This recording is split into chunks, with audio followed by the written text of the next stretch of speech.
Bueno, jóvenes, yo soy Pablo Reyes, soy profesor de esta universidad, pertenezco pues a la Facultad de Humanidades y doy clase en la Escuela de Letras. Y esta tarde vamos a hablar sobre literatura dominicana. Específicamente vamos a ver cuáles son los elementos literarios que de alguna manera han configurado o han favorecido a la configuración de lo que es nuestra patria, la patria dominicana. Y para eso voy a pedir que me interrumpan cuando quieran. Yo soy muy de lo escrito, o sea, cada vez que voy a decir algo debo revisar y escribir, porque en la literatura se ha demostrado que lo que no se escribe se pierde. Por ejemplo, tenemos poemas que no están completos y no sabemos qué decían, porque no se escribieron, sino que se transmitieron de manera oral. Muchos libros se perdieron y no sabemos qué contenían. Entonces, permítanme leer algunas notas breves para usarlas en forma de introducción, ¿vale? Lo primero que voy a aclarar es que cuando decidí hablar sobre los elementos literarios que han configurado de alguna manera la patria dominicana, no me pude someter a un género, digamos, al cuento, a la novela, a la poesía, a la crítica, sino que de alguna manera intenté ver esos elementos en 2 o 3 géneros, digamos, en los cuentos, en las novelas y en la poesía.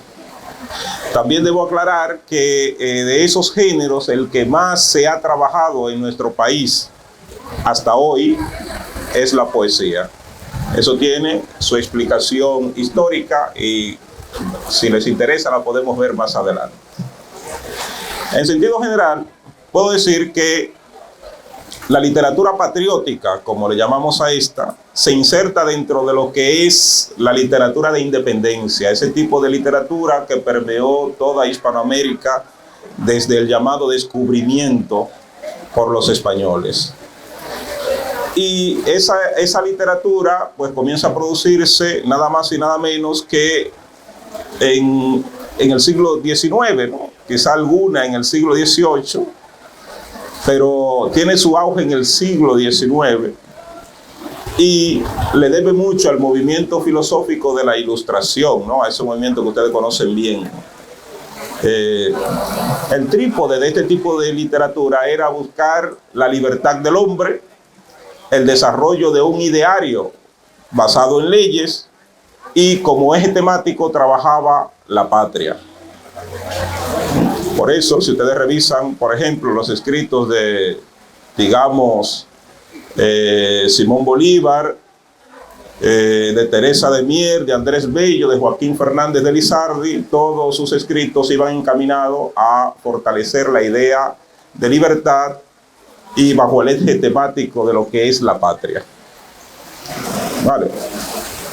Entonces, tenían que ser escritos que el pueblo pudiera comprender, o sea, no había mucha libertad para trabajar con las técnicas y las figuras literarias, porque de hecho era una literatura que estaba comprometida con el pueblo. Y si el pueblo no entiende lo que usted le está diciendo, pues, ¿para quién escribe? En nuestro país es curioso el hecho porque estuvo prohibido todo lo que tenía que ver con ficción.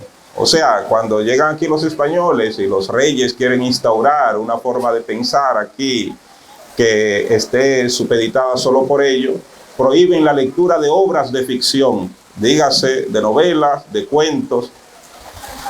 Pero la poesía, el romance, como se veía como un asunto campestre, amoroso y que no influía directamente en el pensamiento del pueblo, pues se permitía. Por eso nosotros tenemos mucha poesía, muchos poetas, y es en el siglo XIX cuando comenzamos a experimentar con novelistas y cuentistas. Hay una prohibición que no se dio en otros países, pero aquí sí estuvo. Entonces, nuestra literatura comienza a germinar, por supuesto, según la teoría literaria, a partir de que nosotros nos preocupamos por una nación. Digamos, todo lo que se da en la época de la colonia con los colonizadores es un tipo de literatura española, aunque se escriba aquí. ¿Quiénes escribían? Pues los españoles. ¿Quiénes escribieron las crónicas de Indias? Pues los españoles. Nosotros comenzamos a hacer literatura pues en el siglo XVIII. Y una primera manifestación de la preocupación nacional, la preocupación nuestra como pueblo, se da en una quintilla. Noten que ahorita hablábamos de que estaba prohibido, ¿no?, la lectura de cuentos, la lectura de novela, y es lógico que nuestra primera manifestación identitaria, esa preocupación, se dé en una poesía. Pues en una quintilla que escribió o que hizo famosa el padre Vázquez desde Santiago, es donde comienza a manifestarse esa preocupación de la identidad nacional. Recuerden que habían pasado pues unos sucesos. Por ejemplo, se había firmado el Tratado de Basilea, que los historiadores saben en qué consiste. Era una pugna un acuerdo entre España y Francia. Francia le devolvía unas naciones a España allá en la península ibérica. España le cedía una parte de la isla y el tratado se firmó en 1795, ¿verdad? 1795 en Basilea, Suiza, ¿no? Entonces tenemos ahí ese trípode, ¿no? Francia, España, Inglaterra. Entonces el pueblo había sido, digamos, colonizado, ¿no?, por España, había sido gobernado por Francia, había sido saqueado por los ingleses, había sido ocupado por los negros haitianos. Entonces no se sabe qué había aquí. Y entonces el padre Vázquez hace famosa la quintilla. La voy a leer. Dice la quintilla, que consiste en una estrofa de 5 versos.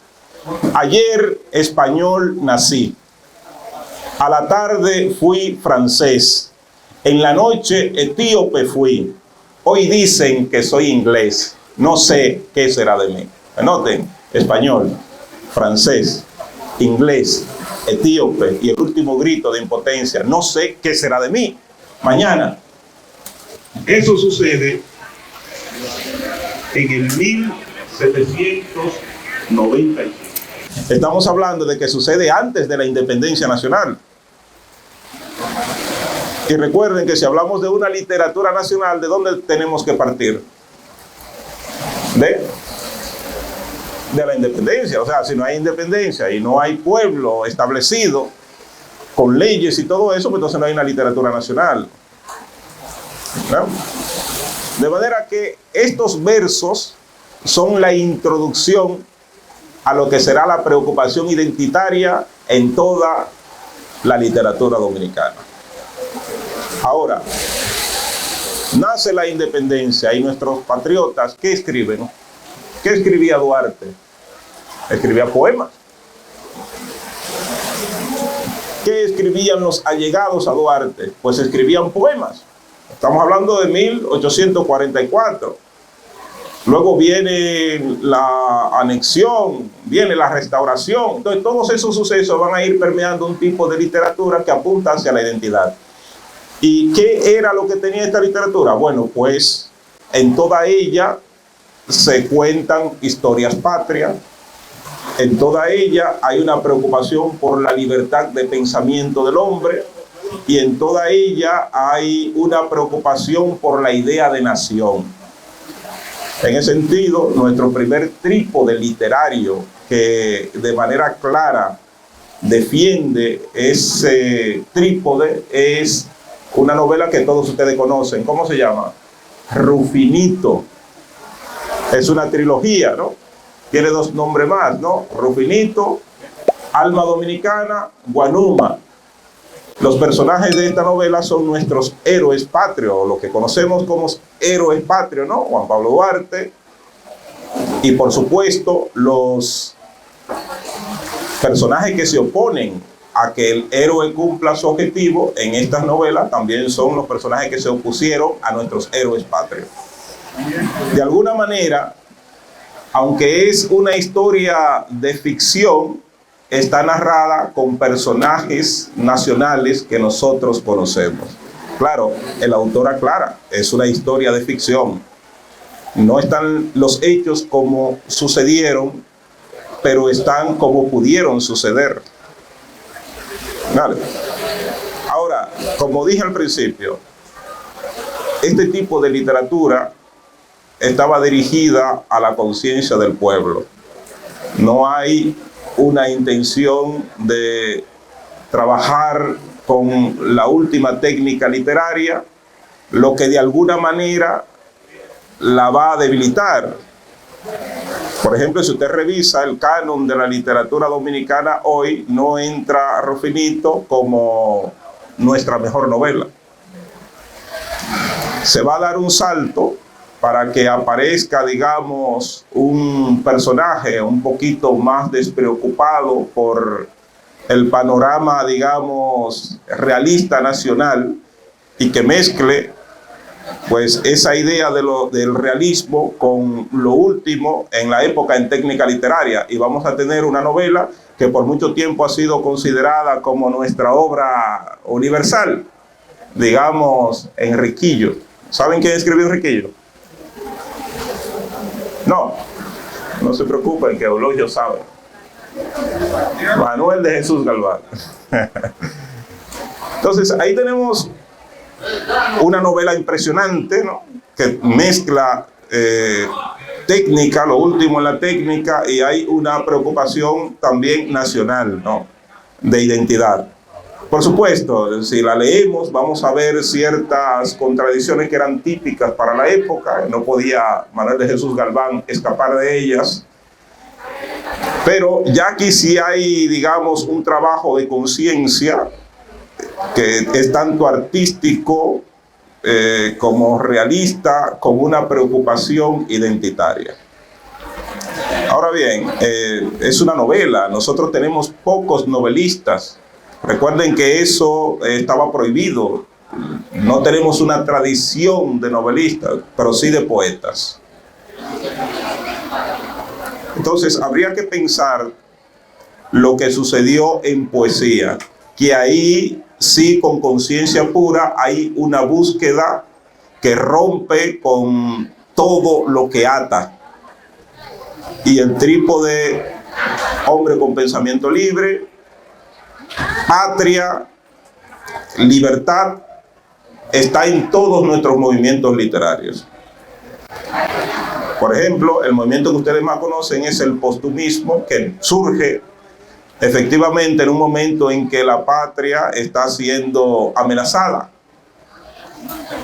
Estamos hablando de la intervención norteamericana, ¿no? Domingo Moreno Jiménez, con este postumismo, de alguna manera se preocupa por rescatar lo que nos queda de esa patria y recurre a lo autóctono, digamos, a la lengua propia, a las imágenes de nuestra tierra, y a poner a rivalizar a una piedra dominicana con cualquier dama rubia, inglesa o francesa.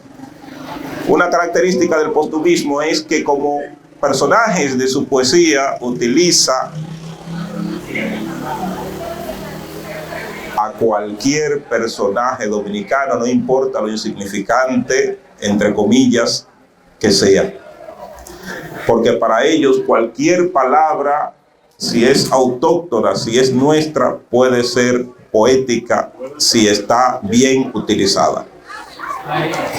Y ustedes van a encontrar poemas que él le escribe a una palma real, poemas que él le escribe a la maestra de la escuela, poemas que él le escribe pues a un amanecer mientras huele el café.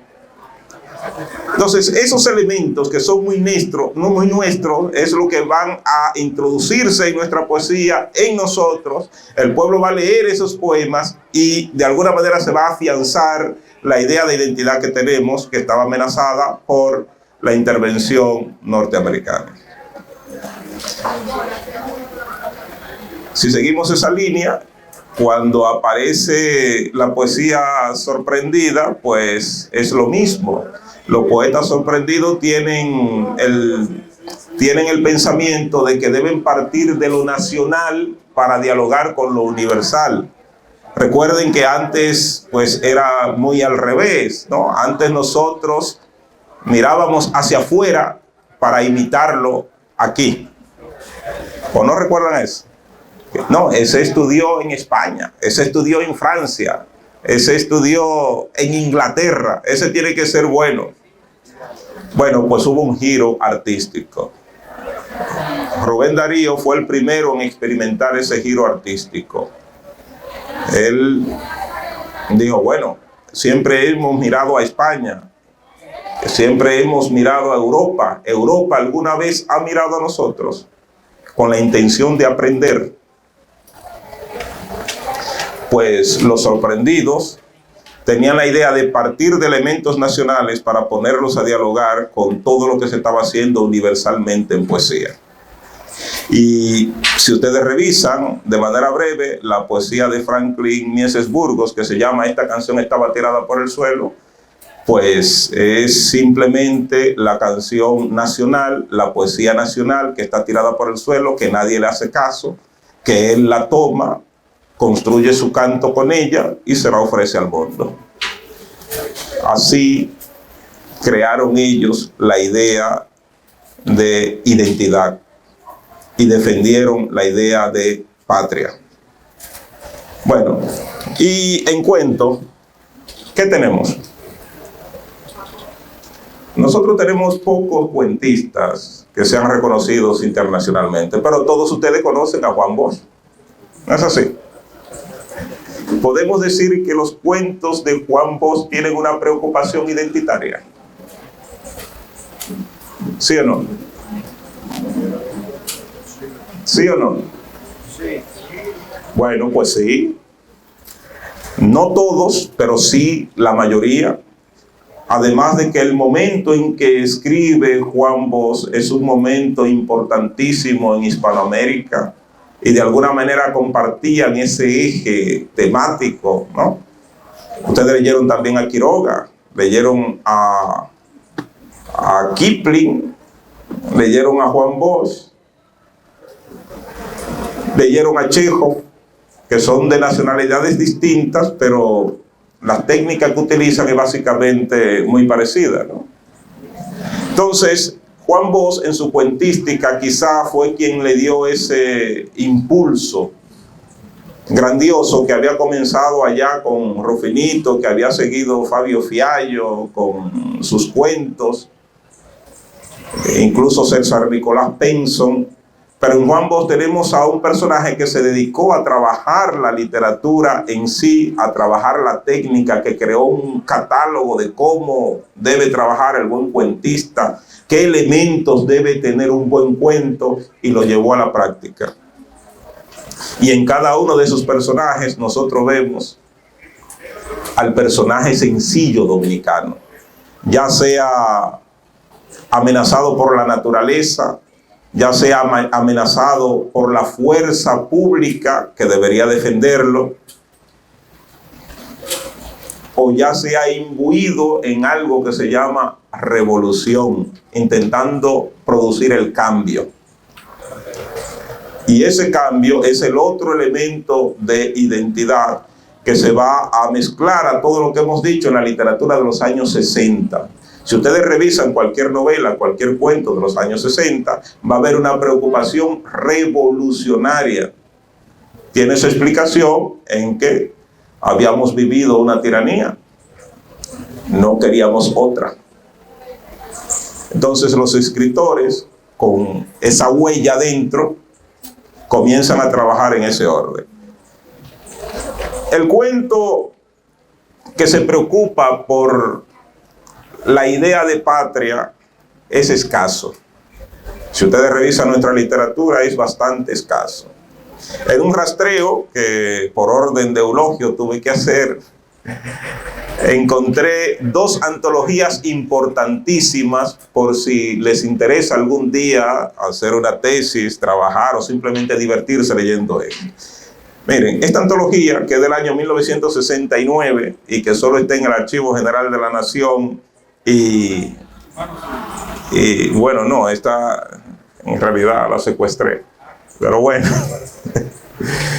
Es de Aida Cartagena Portalatín y tiene la bandera nacional y tiene 11 cuentistas. Es una selección.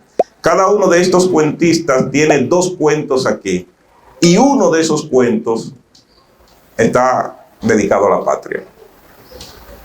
Puedo leerle los nombres de los que están aquí: Armando Almanzar Rodríguez, Miguel Alfonseca, Juan Bosch, Ilma Contreras, Ramón Francisco, Virgilio Díaz Grullón, Iván García, Antonio Locuar, René del Risco Bermúdez, Enriquillo Sánchez y Marcio Veloz Magiolo.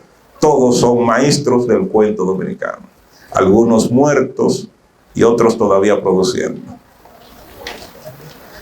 La segunda antología que encontré es de Miguel Collado y Eric Simó. No son cuentos netamente de la patria, pero sí están muy allegados. Noten el título de la antología: Huellas de la Guerra Patria de 1965. O sea, están básicamente centrados en la guerra de 1965. Pero de alguna manera también esa guerra contribuye, ¿no?, a la idea de patria que nosotros tenemos hoy. Ahora vamos a salir de esos años y vámonos al presente. 1999. Alguien publicó un cuento. El cuento se titula El pasado puede volver.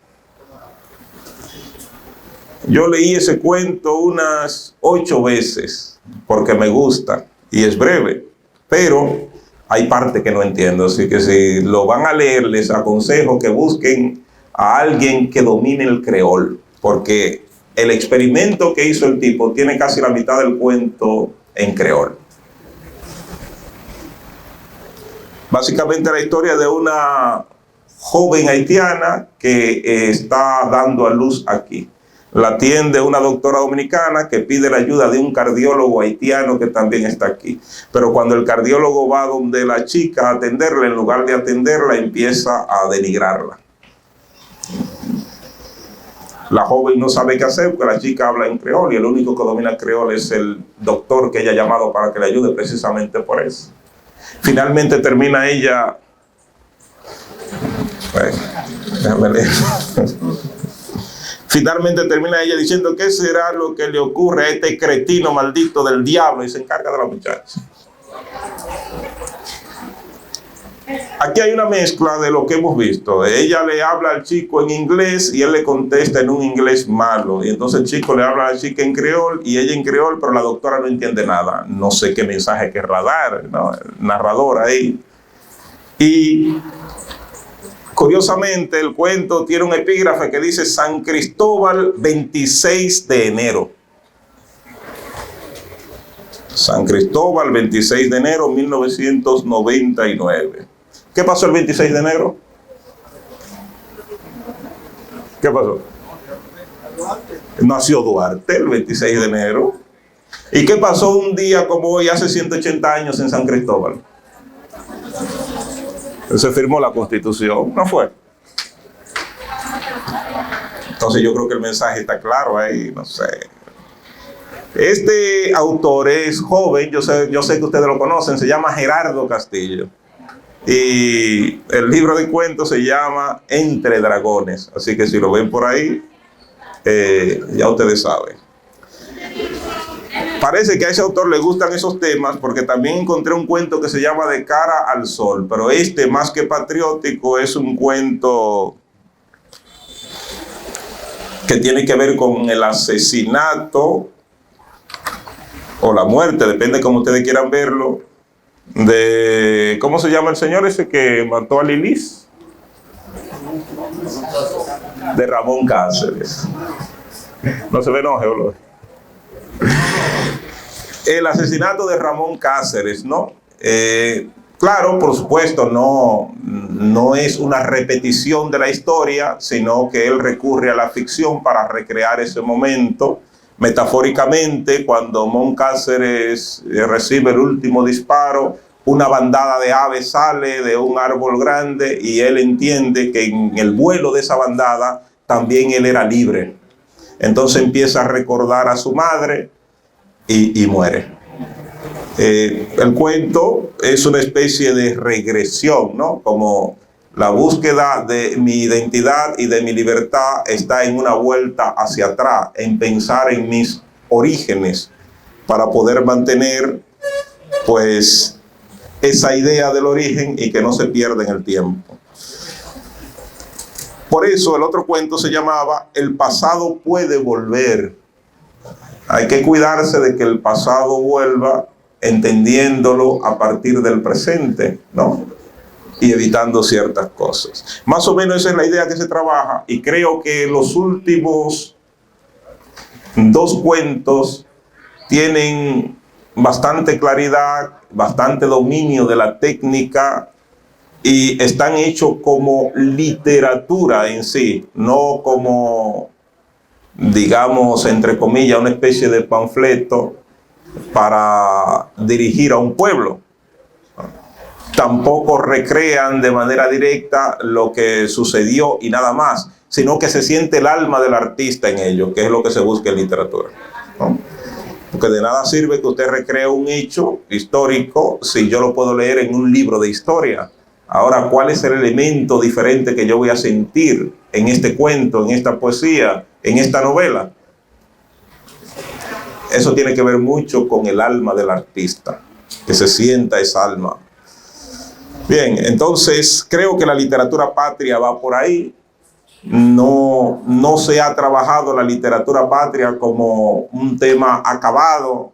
Hay mucho que producir, y yo creo que ustedes como jóvenes son los que tienen que empezar a hacerlo. Bien, si tienen alguna pregunta, esa fue mi introducción.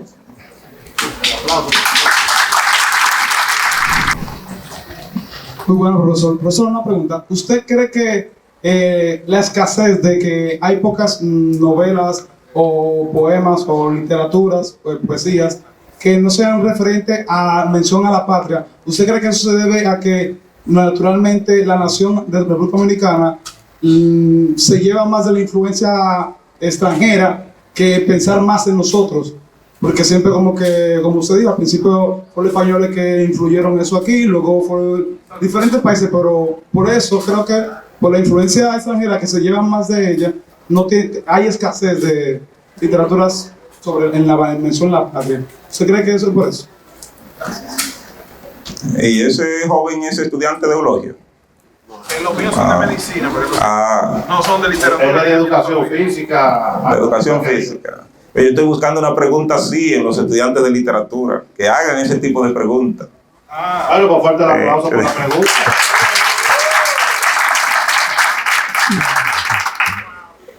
Y la verdad es que esto yo lo voy a contestar no de que es subjetivo ni nada de no, yo creo que sí. El problema es que en el arte y específicamente en literatura, que es donde yo laboro, hemos tenido ese tipo de complejo. Creemos que mientras más aprendamos de los de fuera, seremos mejores, y tenemos problemas en leernos a nosotros mismos. Y si no nos leemos, no nos entendemos nosotros.